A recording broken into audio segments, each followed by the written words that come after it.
क्या आपको स्क्रीन पर दिख रहे संख्याओं पर आधारित प्रश्नों को करने में कन्फ्यूजन होती है? आज के इस वीडियो में हम सर यानी करनी के पूरे कॉन्सेप्ट को बेसिक से एडवांस लेवल तक डिटेल में समझने वाले हैं। इस वीडियो के बाद आपको किसी भी एग्जाम, स्कूल बोर्ड हो, एसएससी हो, बैंकिंग हो या रेलवे हो के करने वाले सवालों को हल करने में दिक्कत नहीं आएगी। तो इस वीडियो को अंत तक देखें। तो हेलो एवरीवन, मैं आज आपको इस टॉपिक के साथ इस वीडियो में आप सबका स्वागत करता हूं। Arising Maths. आज की वीडियो में हम सीखेंगे सर यानी करनी क्या होता है, रैशनल नंबर और इरेशनल नंबर में रिलेशन क्या होता है, कौन से नंबर सर्ड होते हैं और कौन से नहीं होते हैं, सर्ड को सिंपलीफाई कैसे करते हैं, सर्ड के मल्टीप्लिकेशन डिवीजन के रूल क्या हैं और करनी को जोड़ते और घटाते कैसे हैं, ब्रैकेट में करनी को कैसे सॉल्व करते हैं और डिनोमिनेटर यानी हर का रेशनलाइजेशन कैसे करते हैं। ठीक है, ये हम सीखेंगे और अंत में हम कोई एग्जाम लेवल के कुछ क्वेश्चन भी लेंगे और उनको हल कर देंगे। ठीक है, ये हमारा सारा इस वीडियो का टॉपिक होगा। तो आइए एक एक करके समझते हैं। करनी को समझने से पहले हमें परिमेय संख्या और अपरिमेय संख्या का बेसिक आइडिया पता होना चाहिए, तभी हम करनी को समझ पाएंगे। ठीक है, तो पहले हम परिमेय संख्या और अपरिमेय संख्या क्या होती है ये जान लेते हैं। वैसे परिमेय संख्या और अपरिमेय संख्या की वीडियो ऑलरेडी चैनल पे मौजूद है। आप और ज़्यादा क्लियरिटी चाहिए होगी तो आप वहाँ पर जाके देख सकते हैं। मैं आपको क्विक रिव्यू यहाँ पर दे दे रहा हूँ संख्याओं का कि वो क्या होती है। मैं यहाँ आपको वही समझाऊँगा जो आपको करनी को समझने में आसानी होगी। ज़्यादा डिटेल में आपको इन संख्याओं के बारे में जानना है तो आप वीडियो जाके चेकआउट कर सकते हैं। ठीक है, आइए कर अब इसे समझने के लिए मैं एक एग्जांपल ले लेता हूँ, जैसे कि नंबर लेता हूँ, मैं 20 नंबर ले लेता हूँ 1 से लेकर 20 तक। ठीक है? तो हमने 1 से लेकर 20 तक की गिनतियाँ, ठीक है, लिख ली हैं।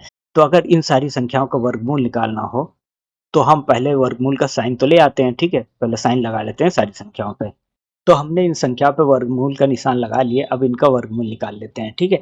तो आइए एक-एक करके निकालते हैं। तो आपको पता है 1 का वर्गमूल कितना होता है? 1 होता है। तो ये तो हमारा 1 आएगा, ठीक है? 2 का वर्गमूल, क्योंकि 2 एक कंप्लीट स्क्वायर संख्या नहीं है, ठीक है? तो इसका वर्गमूल √2 ही आ जाएगा, ठीक है? फिर इसी प्रकार 3 का निकालेंगे तो 3 का भी √3 ही आएगा, ठीक है? 4, क्योंकि 4 परफेक्ट स्क्वायर संख्या है तो 4 का वर्गमूल 2 आ जाएगा, ठीक है? 5 का निकालेंगे तो √5 ही आएगा। 6 का निकालेंगे तो √6 ही आएगा। 7 का निकालेंगे तो √7 ही आएगा। 8 का निकाल सकते हैं, ठीक है? 8 को हम 4 गुणे 2 निकालेंगे तो 4 का वर्गमूल निकल जाएगा, 4 का वर्गमूल हो जाएगा 2 बाहर आ जाएगा और √2 अंदर रह जाएगा, ठीक है? 9 का निकालेंगे तो 3 आएगा। 10 का निकालेंगे तो 10 ही आएगा। इसका कोई दूसरा वर्गमूल नहीं लिखा जा सकता, ठीक है? 11 का √11 ही आएगा। 12 का 2√3 आएगा। कैसे? ठीक है, वैसे जैसे कि मैंने अभी यहाँ पर 8 का निकाला था, तो 12 को 4 गुणे 3 लिख सकते हैं, 4 में से का वर्गमूल निकलेगा, 2 बाहर चला जाएगा, ठीक है? इतना डिटेल में यहाँ नहीं बता सकता मैं आपको, ठीक है? फिर अब आगे चलिए 13 का निकालेंगे तो √13 ही आएगा, ठीक है? 14 का निकालेंगे तो 14 ही आएगा, ठीक है? 15 का निकालेंगे तो √15 ही आएगा, ठीक? बात आती है 16, 16 का निकालेंगे तो 16, क्योंकि परफेक्ट स्क्वायर है तो 16 का वर्गमूल आ जाएगा 4, ठीक है? 17 का √17 ही आएगा, ठीक है? और 18 का आ जाएगा, 18 का निकालेंगे तो 9 दूनी 18 होता है, 2 अंदर हो जाएगा और 9 में से 3 बाहर आ जाएगा, ठीक है? 19 का 19 ही √19 ही आएगा और 20 का निकालेंगे तो आएगा 2√5, ठीक है? ये हमने सारे वर्गमूल निकाल लिए हैं। अब यहाँ पर आके देखिए हमें कितनी टाइप की संख्याएं मिल रही है। हमें 3 टाइप की अलग-अलग संख्याएं मिल रही है। एक तो हमें पूरा प्राकृतिक संख्या मिल रही है, जैसे कि 1, ठीक है? मैं थोड़ा हाईलाइट कर देता हूँ इसको। जैसे कि 1 हो गया, ठीक है? 2 हो गया, यहाँ पर 3, यहाँ पर आप जाइए 4, ठीक है? तो ये हमारी तो पूरी प्राकृतिक संख्या मिल रही है। फिर कुछ संख्याएं और देखिए, कुछ का तो वर्गमूल निकल नहीं पाया, जैसे √2 हो गया, √3 हो गया, √5, √6, √7, ठीक है? √10, √11, 11, 13, 14, 15, 17, 19 ये सब संख्याओं का तो वर्गमूल निकल ही नहीं पाया, ठीक है। मगर इनमें भी कोई संख्या ऐसी भी आई हैं, ठीक है। देखिए जिनका वर्गमूल निकला है मगर पार्शियली निकला है, क्लियर है, ठीक है। पार्शियली निकला है उन संख्याओं को देखते हैं वो कौन सी संख्या है। जैसे कि हम यहाँ पर देखेंगे तो यहाँ निकला 2√2 एक संख्या, 2√3 ठीक है, 3√2 और 2√5 ये पार्शियली हमारा जो है वर्गमूल निकला हुआ है। क्लियर है यहाँ तक? तो यहाँ से हमें 3 टाइप की जो संख्याएँ दिख रही हैं, इन्हीं में एनालिसिस करना। अब आते हैं, समझते हैं कि परिमेय संख्या किसे कहते हैं। परिमेय संख्या मैंने आपको पहले ही बोला है कि आप परिमेय संख्या की वीडियो में जाकर, ठीक है, आप इसका फुल कॉन्सेप्ट आसानी से देख सकते हैं। यहाँ मैं आपको केवल इतना समझाऊँगा कि परिमेय संख्या उसको कहते हैं, वह संख्या, ठीक है, जिसको हम P/Q के फॉर्म में लिख सकते हैं, उन संख्याओं को क्या कहते हैं? परिमेय संख्या कहते हैं, ठीक है? ये है परिमेय संख्या की परिभाषा। ठीक है, परिमेय संख्या की परिभाषा ऐसी संख्याएं जिनको हम P/Q के रूप में लिख सकते हैं, जहां P और Q जो होगा वो क्या होगा? इंटीजर होगा, ठीक है, पूर्णांक होगा। तो ऐसी संख्याओं को क्या कहते हैं? परिमेय संख्या कहते हैं। अब आइए जितनी संख्याएं हम ऊपर एनालिसिस किए हैं उनमें देखते हैं किन संख्याओं को हम P/Q में यानी कि अंश बटा हर इस टाइप में लिखा जा सकता है। तो हम अगर देखें जो मैंने ग्रीन कलर से हाईलाइटेड किया है उन संख्याओं को आके देखिए 1, ठीक है, 2, 3, 4 ये जो संख्या है इनको हम P/Q के रूप में लिख सकते हैं। जैसे कैसे? पहले 1 उठाता हूँ मैं। अगर मैं 1 लेता हूँ तो 1 को 1/1 लिख सकता हूँ, ठीक है। दूसरी संख्या 2 थी, अगर 2 को लिखता हूँ तो 2/1 लिख सकता हूँ, ठीक। अगर 3 को लेता हूँ मैं तो 3 को 3/1 लिख सकता हूँ और 4 को अगर मैं लेता हूँ, ठीक है, तो 4 को 4/1 लिख सकता हूँ। तो ये संख्याएँ जो हो रही हैं इनको हम P/Q के रूप में लिख सकते हैं आसानी से, ठीक है। तो ऐसी संख्याएँ जो हैं उनको परिमेय संख्या कहते हैं। इनके अलावा जो संख्याएँ अपरिमेय संख्या की यही परिभाषा है कि ऐसी संख्या है जिनको हम P/Q के रूप में नहीं लिख सकते हैं। और इसमें एक शर्त है, इंपॉर्टेंट शर्त है, ये आपको याद रखना होगा। मैं आपको बता, वैसे मैंने आपको बोला कि आप परिमेय संख्या वाले को वीडियो में जाके उसको देख सकते हैं। यहाँ जो है ना Q का मान 0 कभी नहीं होना चाहिए, ठीक है। ये शर्त यहाँ बता दे रहा हूँ, नहीं तो ऐसा रहेगा कि मिस हो गया, आधा पढ़ा है मैंने। मगर आप वीडियो जाके देख सकते हैं, फुल कॉन्सेप्ट वहाँ पर क्लियर हो जाएगा। अपरिमेय संख्या की जहाँ तक बात करते हैं तो इनके अलावा जो परिमेय संख्या है, इनके अलावा जितनी भी संख्या आपको नजर आ रही हैं वो या रेड हाइलाइटेड है या येलो हाइलाइटेड, वो सारी संख्याएं हैं अपरिमेय संख्याएं, ठीक है। इन संख्याओं के साथ खास ये है कि इन संख्याओं का जब हम वर्गमूल निकाल रहे हैं तो वो आसान दशमलव आ रहा है, वो कंप्लीट स्क्वायर नहीं आ रहा है कि कोई एक पूर्णांक आ जाए। वो पॉइंट के बाद जो संख्याएं हैं कि वो एंडलेस है, संख्या खत्म होने का नाम लेगी नहीं लेगी, ठीक है। जैसे कि हम अगर √2 का जब हम वर्गमूल निकालेंगे, इसको टोटली हल करेंगे, ठीक है, तो वो मान आता है 1.1411356237 और डैश डैश डैश ये जो संख्या है कभी एंड नहीं करते, आसान दशमलव संख्या है, ठीक है, ये मान आता है।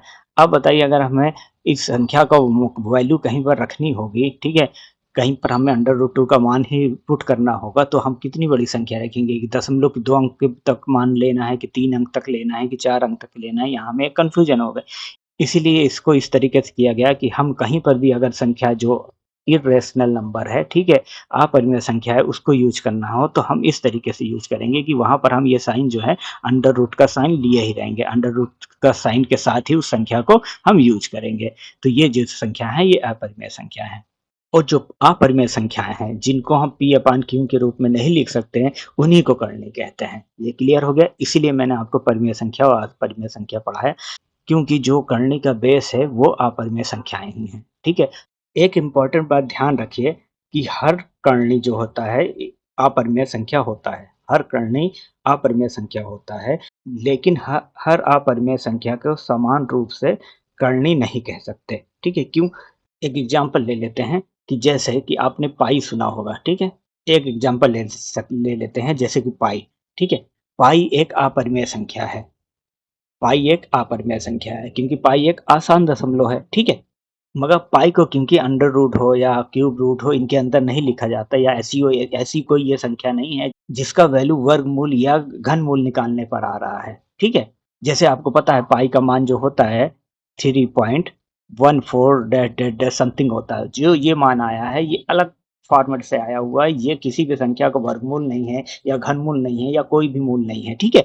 इसलिए ये संख्या अपरिमेय तो है मगर कर्णी नहीं है, ठीक है? तो ये आपको ध्यान रखना होगा कि हर कर्णी जो होती है, ठीक है?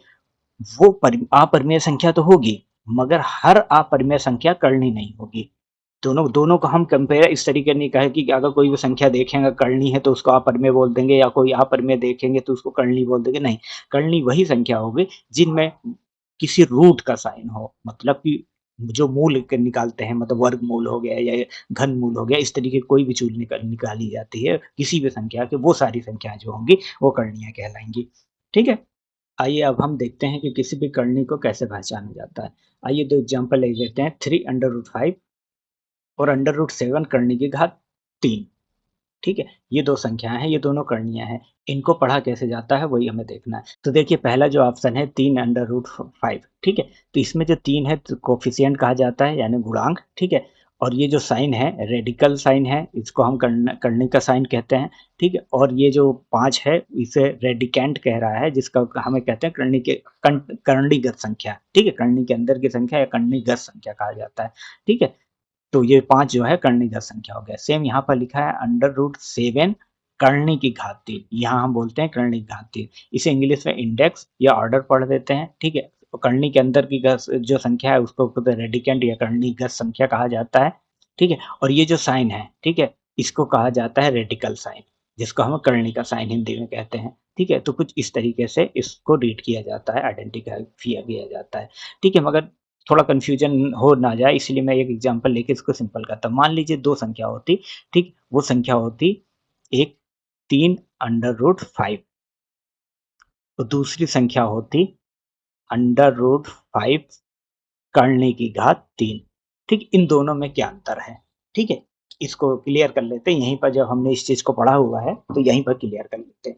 अब इन दोनों संख्या में, ठीक है, जो पहली वाली संख्या इसमें जो 3 है, ये कोएफ़िशिएंट है, यानी गुणक है, ठीक है? कोएफ़िशिएंट यानी गुणक, 3 यहाँ पर गुणक है, जबकि यहाँ पर इस संख्या पे दूसरी संख्या में ये जो 3 है, ये है इंडेक्स या ऑर्डर, जिसको हम कह रहे हैं करनी की घात, ठीक है? करनी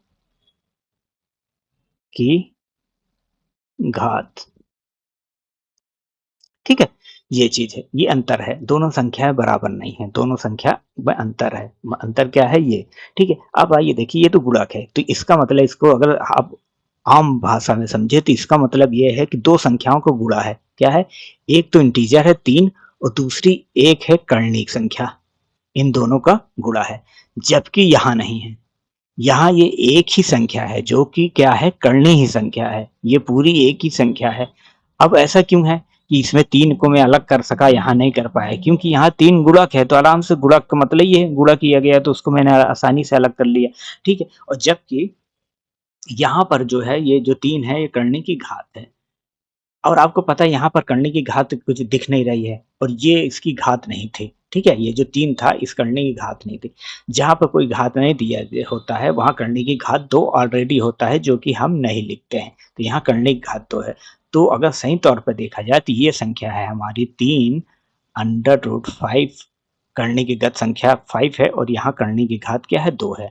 और यहाँ पर क्या है इसके आगे कोई संख्या नहीं है तो वो 1 है, मान लीजिए 1 है, 1 से गुणा हुआ है, 1 √5 और करनी की घात यहाँ पर कितनी दे रहा है 3 दे रहा है, ठीक है? दोनों में अंतर है। इसको अगर सिंप्लीफाई करते हैं तो इनका मतलब ये होता है कि 3 तो हमारा रहेगा, 3 गुणे इसको अगर करनी का साइन हटाना होगा तो यहाँ पर जो संख्या होती है वो जैसे 5 है, ठीक है? 5 तो हमारी करनी का संख्या है, इसका घात इसकी घात लगेगी क्योंकि करनी की घात 2 है, तो करनी जब हटेगी तो इसकी पावर 1/2 हो जाएगी, ठीक है? सेम इसी प्रकार अगर यहाँ पर निकालते हैं तो हमारा 1 तो बाहर है, 1 को छोड़ देते हैं, करनी का संख्या क्या है 5 है, 5 रह जाएगी, ठीक है? 5 की जब घात लगाएँगे तो क्योंकि करनी की घात यहाँ पे 3 है, ठीक है? तो करनी की घात हम क्या लगाएँगे 1/3 यहाँ कर देंगे। तो इस तरीके से इनको सिंप्लीफाई किया जाता है।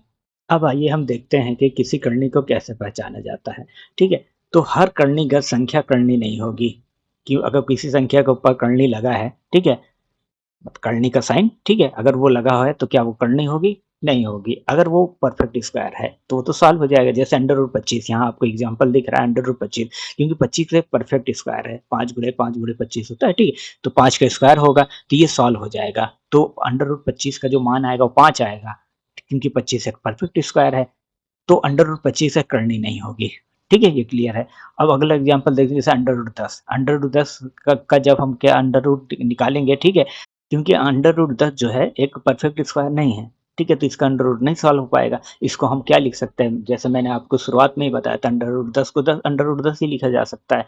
ठीक है, तो इसको हम परफेक्ट स्क्वायर ना होने की वजह से सिंप्लीफाई करके इंटीजर के फॉर्म में नहीं लिखा जा सकता, ठीक है, या रैशनल नंबर के फॉर्म में नहीं लिखा जा सकता, इसीलिए अंडर रूट 10 एक कर्णीय संख्या है। और इसको आप कैसे आइडेंटिफाई करेंगे, जैसे 25 परफेक्ट स्क्वायर है कि नहीं है, ये पता करने के लिए आपको कम से कम इन संख्याओं का 1 से लेकर 15 तक का परफेक्ट स्क्वायर जो है वो याद रखना पड़ेगा, ठीक है? ठीक है, जिससे कि आप आसानी से किसी भी संख्या का परफेक्ट स्क्वायर याद होने की वजह से आपको पता चल जाएगा कि परफेक्ट स्क्वायर है कि नहीं है। जैसे कि देखिए यहाँ 25 था, परफेक्ट स्क्वायर है, 5 के स्क्वायर में 25 आता है, तो इसको आराम से हम करने की संख्या के अंदर का 25 था तो उसको 5 लिख सकते हैं। ये आपको याद रखना होगा, जिससे कि आपको क्वेश्चन को सॉल्व करने में आसानी होगी, ठीक है? तो हमने जो करनी का टॉपिक स्टार्ट किया था उसका ये वीडियो जो है पहली पार्ट है। तो अगले वीडियो में हम करनी के मल्टीप्लिकेशन, डिवीज़न और उनके जोड़ने घटाने को सीखेंगे। फिर करनी के जो रूल होते हैं, ठीक है, कुछ फार्मूले होते हैं उनको भी सीखेंगे। तो बाकी जो टॉपिक रह गए उनको हम अगले वीडियो में इंक्लूड करेंगे। अगर आपको आज की वीडियो से करनी के बेसिक कॉन्सेप्ट को समझ में आया होगा तो वीडियो को लाइक करिएगा, शेयर कीजिएगा और सब्सक्राइब कीजिएगा। मिलते हैं अगली वीडियो में।